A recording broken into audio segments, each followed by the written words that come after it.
Ainult eneseteadlikkus annab teile võimaluse ja võime mitte sõltuda teiste arvamusest. Eneseteadlikkus on iga inimese sisemine tahtejõud ja võimekus, mille puhul inimene on endas kindel. Ma tean, seepärast ma usun, seepärast ma tean.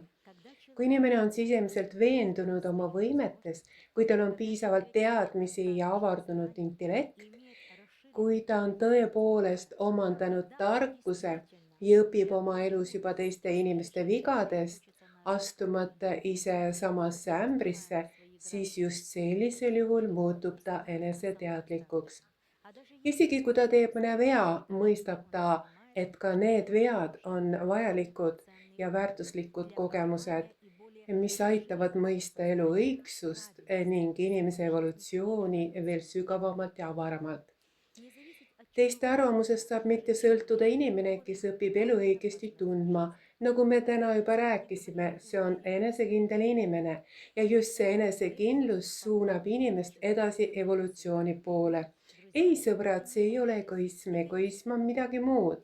Enesekindlus tähendab kindlustunnet oma jõus, oma võimalustes, oma omandatud kogemuses ja nende saavutustes, milline inimene on jõudnud. Ja see annab inimesele kindla sisemise toe. Just see aitab inimesel olla enesekindel ja mitte sõltuda teiste arvamusest.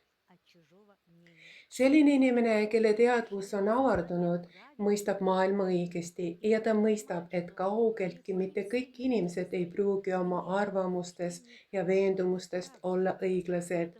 Seepärast ainult sel põhjusel usaldab ta iseennast, oma sisemist seisundit ja oma kogemust ega pööra üldse tähelepanu sellele, kes mida ütleb.